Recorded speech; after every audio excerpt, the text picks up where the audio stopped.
आपने महाभारत जरूर देखी होगी। महाभारत में जब पांडव और कौरवों के बीच युद्ध का ऐलान हो चुका था, तब रणभूमि में उतरने से पहले दोनों तरफ से सहयोगी गिने जा रहे थे। पांडव और कौरव दूसरे राज्यों के राजाओं को संवाद भेज रहे थे कि वो अपने दलबल के साथ हमारे खेमे में आ जाएं। आज का भारत भी राजनीति में उसी दौर से गुजर रहा है। एक तरफ बीजेपी है और दूसरी तरफ बीजेपी विरोधी दल। दोनों गुट ज्यादा से ज्यादा दलों को अपने साथ जोड़ने की कोशिश में जुटे हुए हैं। 2024 में होने वाली सियासी महाभारत का पांडव कौन है और कौरव कौन, ये तो जनता ही तय करेगी। फिलहाल शक्ति प्रदर्शन की बारी जरूर है। तो इसकी शुरुआत कल यानी कि 17 जुलाई से हो रही है। एक तरफ एनडीए है और दूसरी तरफ है पीडीए यानी कि मोदी विरोधी दलों का गठबंधन। पीडीए की बैठक 17 और 18 जुलाई को बेंगलुरु में होने वाली है और एनडीए की बैठक दिल्ली में 18 जुलाई को होना तय हुआ है। दोनों बैठकों को सियासी शक्ति प्रदर्शन के तौर पर माना जा रहा है, देखा जा रहा है। यह माना भी जा रहा है कि इन बैठकों में 2024 की सियासी रणनीतियों पर तो बात होगी ही, इसके अलावा सहयोगी दलों को अपने साथ लाकर यह दिखाने की कोशिश भी की जाएगी कि चुनाव से पहले आखिर किसका पलड़ा कितना भारी है, किसके पास कितने दलों की ताकत है। संघ की विचारधारा ही ऐसी है कि संघीय ढांचे को ये लोग बर्दाश्त नहीं कर पाते। जुलाई में सबसे बड़ी लड़ाई, उत्पीड़न, पक्षपात और अत्याचार करने वाली ये यूपीए की सरकार। दिल्ली की रेस, विपक्ष में कई फेस। ईडी और सीबीआई का दुरुपयोग करके सरकारें बनाना, सरकारें गिराना, इसका नॉलेज तो हमें नहीं है। 24 की तैयारी, कौन किस पर भारी। ओम प्रकाश राजभर एनडीए में शामिल हो गए। 2024 का शक्ति प्रदर्शन। राजभर जी जहां से आए थे वहीं चले गए। तो 23 जून को पटना में विपक्ष की पहली बैठक हो चुकी है और उसी बैठक में मोदी विरोधी दलों के गठबंधन का नाम पीडीए पड़ा था। और अब दोबारा विपक्षी दल 17 और 18 जुलाई को मिलने वाले हैं।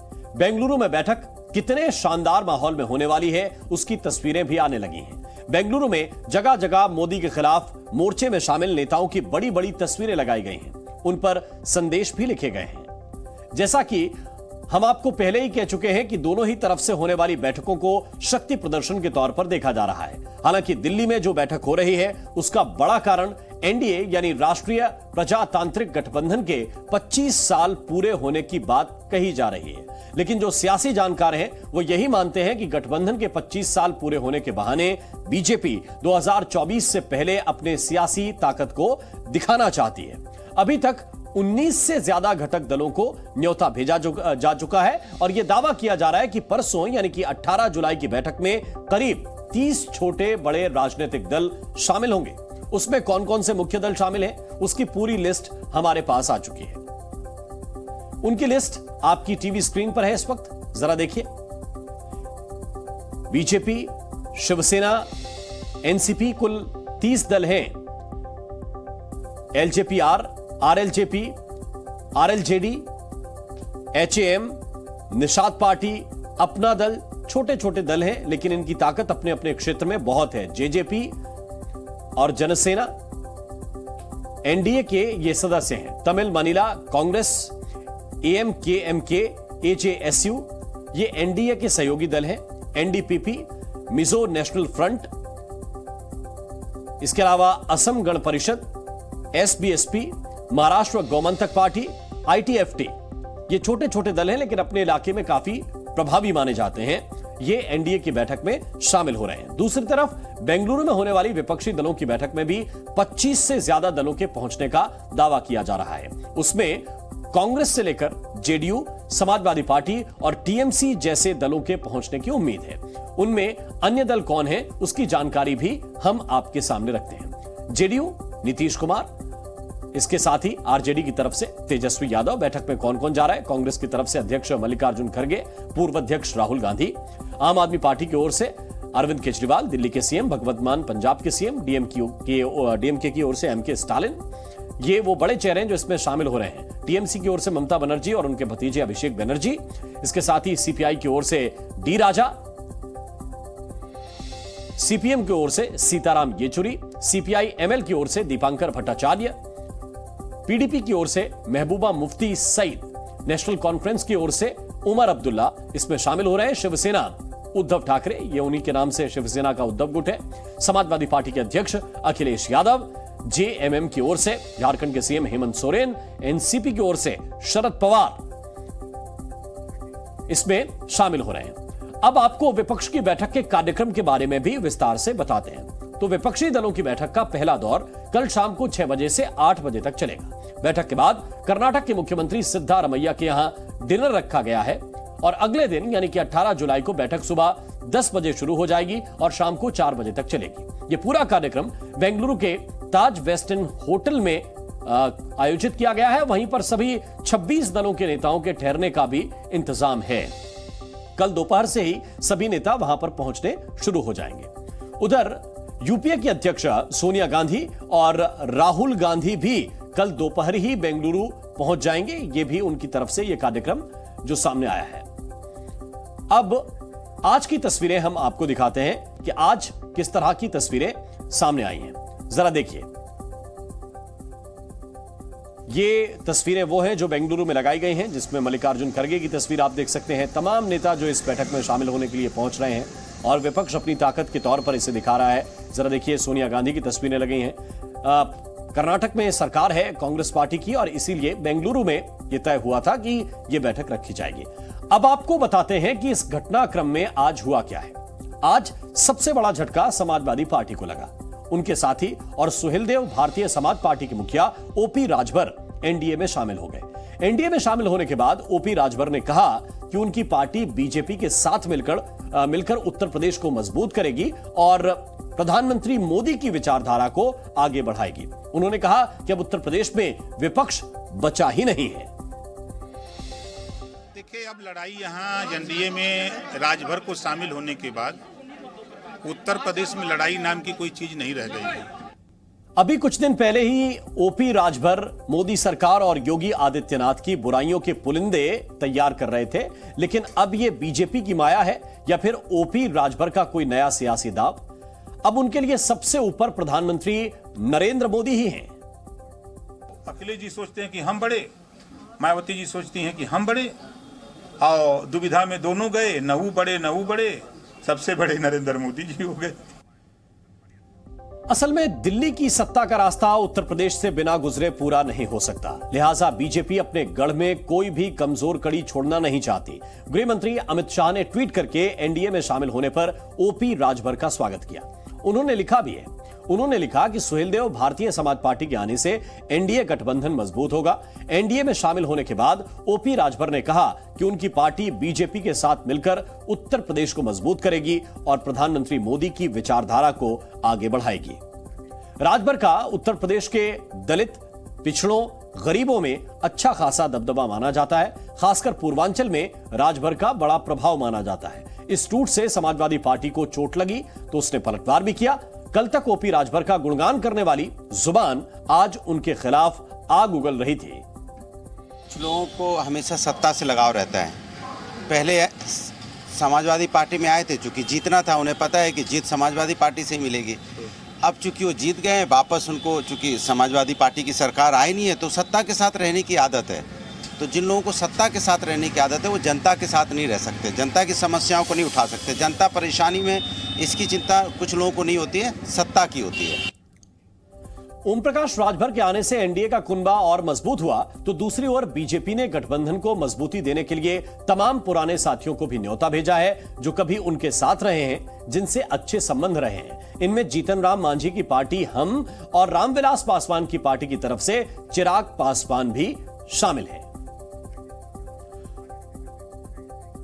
तो ओपी राजभर के आने से भारतीय जनता पार्टी या ये कहिए कि एनडीए गठबंधन कितना गेन कर पाएगा ये तो वक्त ही बताएगा।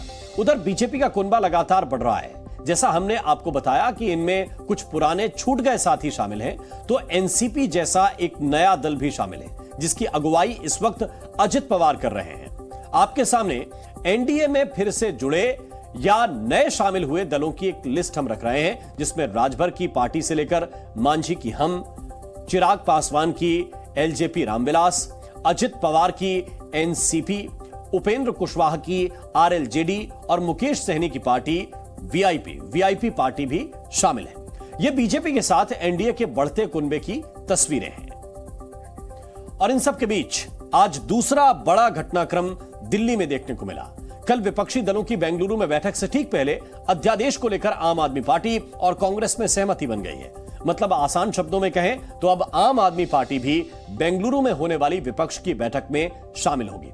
इस सहमति के संकेत शनिवार को कांग्रेस नेता जयराम रमेश के बयान से मिलने शुरू हो गए थे, जिस पर आज दोपहर होते होते कांग्रेस नेता केसी वेणुगोपाल ने खुलकर मुहर लगा दी। कांग्रेस ने दरियादिली दिखाई तो इसी मुद्दे पर आम आदमी पार्टी ने पीएसी यानी कि पॉलिटिकल अफेयर्स कमेटी की बैठक बुला ली। बैठक में कल बेंगलुरु के कार्यक्रम में शामिल होने पर आधिकारिक मुहर भी लगा दी गई। 17-18 जुलाई को होने जा रही लाइक माइंडेड पार्टीज की बेंगलुरु में जो बैठक है, उसमें आम आदमी पार्टी आदरणीय अरविंद केजरीवाल जी की अध्यक्षता में हिस्सा लेगी।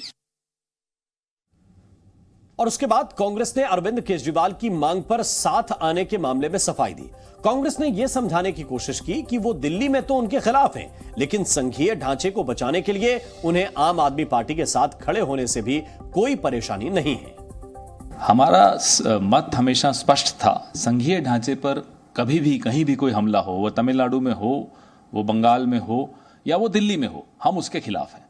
और जब से ये सरकार आई है, पिछले 9 साल से संघीय ढांचे पर लगातार हमले बोले जा रहे हैं। तो कांग्रेस का यह बयान आपने सुना, लेकिन कल तक यही कांग्रेस किसी भी कीमत पर अध्यादेश के मसले पर आम आदमी पार्टी के साथ खड़े होने के लिए तैयार नहीं थी। ऐसे में सवाल तो उठेंगे कि कांग्रेस का अचानक से हृदय परिवर्तन हो गया है, उनकी अंतरात्मा जाग गई है, या फिर यह सब विपक्ष के दबाव का असर है।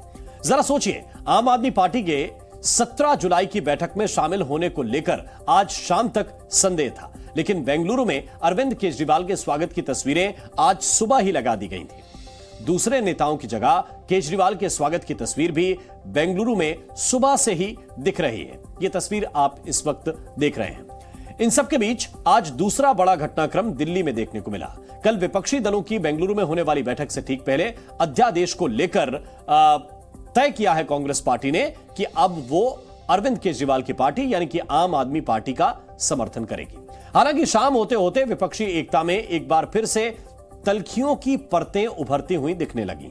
बंगाल कांग्रेस के बड़े नेता अधीर रंजन चौधरी सामने आए और उन्होंने केजरीवाल के साथ जाने को लेकर ममता बनर्जी पर एक तीर से 2 शिकार करने वाला बयान दे दिया।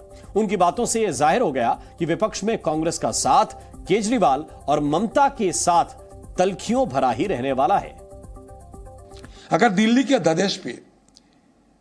अध्यादेश पे हमारा संघीय ढांचा पे अगर आंच आएगी, किसी तरह की कोई खतरा आने की अगर संभावना रहे, तो ये सबसे पहले कांग्रेस इसको विरोध करेंगे। इसके लिए किसी को सलाह की जरूरत नहीं और किसी को नसीहत की भी जरूरत नहीं। ये हमारा परंपरा है, हमारा धर्म है, हमारा फर्ज बनते हैं और ये फर्ज के चलते हम अपना विरोध दर्ज भी कराते हैं सदन के अंदर और सदन के बाहर। 4 दिन पहले ममता बनर्जी ने बंगाल में हिंसा पर राम बाम श्याम के नाम से बीजेपी, लेफ्ट और कांग्रेस पर निशाना साधा था। ऐसे में अधीर रंजन का आज का बयान उसकी भी प्रतिक्रिया माना जा सकता है। अब आपको सियासत के तीसरे बड़े घटनाक्रम के बारे में समझाते हैं। चाचा से बगावत करने वाले अजित पवार आज अपने उन्हीं चाचा शरद पवार से मुलाकात करने पहुंचे। बगावत के बाद अजित पवार चाचा से पहली बार मिले। अजित पवार ने शरद पवार से एनडीए के साथ आने का आग्रह भी किया। कहा कि आपको भी एनडीए का हिस्सा बनना चाहिए। उनको मनाने की कोशिश भी की। इस दौरान एनसीपी के बागी हुए सभी 9 मंत्री वहां मौजूद थे। साथ में प्रफुल्ल पटेल भी थे, लेकिन पूरे मान मनोवल के दौरान शरद पवार चुप रहे। बाहर आकर यह बात प्रफुल्ल पटेल ने मीडिया को बताई। उनसे विनती भी की कि उन्होंने हम सब लोगों की जो एक इच्छा है कि राष्ट्रवादी कांग्रेस पार्टी एक साथ रहे और मजबूती से आगे काम करे, इसके लिए हमने विनती की और साहब को ये भी कहा कि आप इस दिशा में अवश्य विचार करें। आदरणीय पवार साहब ने किसी भी प्रकार की प्रतिक्रिया नहीं दी।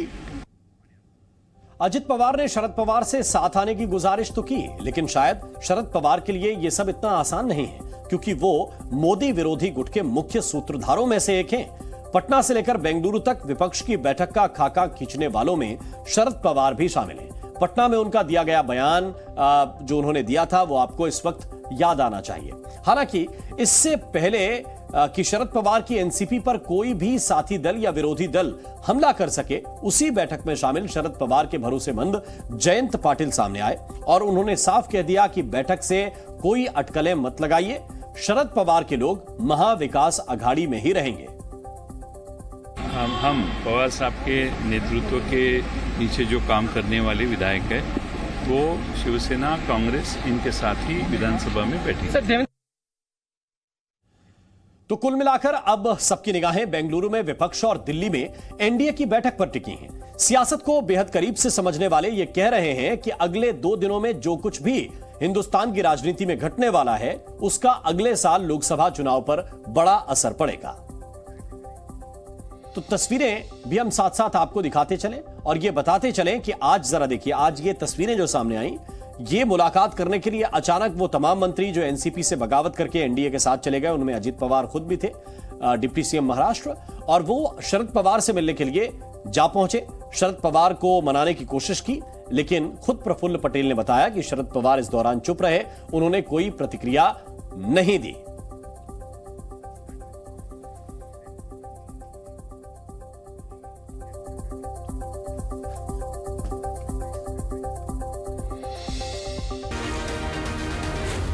Zi News.